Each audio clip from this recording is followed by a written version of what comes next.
Andy, I know that you always say that, you never want to put too much on one game, but considering, where y'all were and needing to get a win at home, how important was to get that one pulled out? I think it's good for our confidence. We're not as confident a group as I would have hoped, despite, some of our early wins, which have been good, shows we're a good basketball team, but you've got to be able to stack wins at this time of the year. It was obviously a vital game for us for whatever reason. We have not played very well in this building consecutively. We knew that Florida was going to come out and attack us. We had a few scouting report errors early. Michael Frazier and Dorian Finney-Smith, those two guys were pivotal players on the Final Four team last year who ran through this league. And we made mistakes early. We were trying to switch their ball screen. Billy's as good as there is in the business at ball screening action. So we wanted to switch a lot of that. And then when we made the switch, we lost Michael Frazier, and he made us pay time and time and time again. I thought Billy's club really, really played well, and I was just proud of our fight.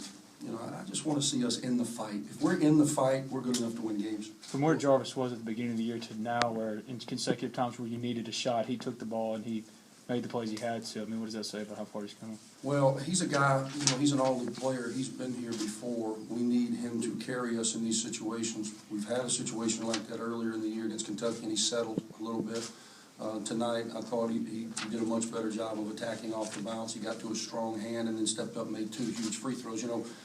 I'm like you guys. I keep thinking this bubble's going to pop as it relates to us leading the nation in free throw shooting, but there may be something to it.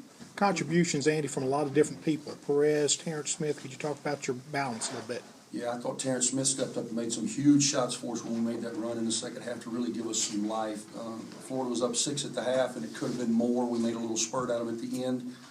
For the first time in the second half, when Terrence knocked down that big three, I thought it energized us and gave him a little bit of pop. And then, I was just searching for something. We weren't getting much productivity along our front line in any category.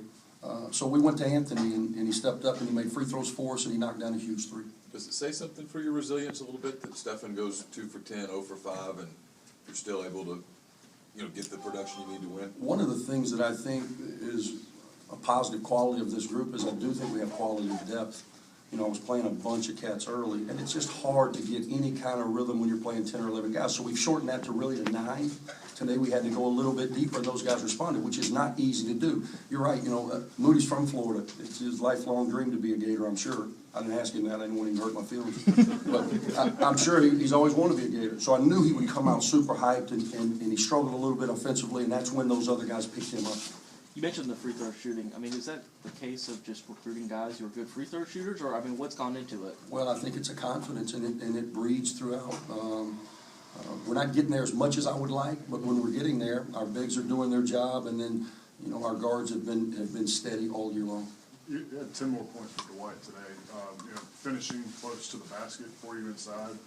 What do you notice in his play as of late? I think he's getting better and better and better. He's averaging just over 20 minutes per play in SEC play. He had 10 and 6, 4 big blocks for us tonight, and had his hands on 2 or 3 other balls. My hope is that in another week or two, he'll be able to finish those, because I can still remember 2 or 3 that he didn't finish at the rim. But as he continues to grow in confidence and continues to get this experience, my hope is that he'll be able to finish those and really take that next step. Anything else? Thanks, Coach. Okay, thank you.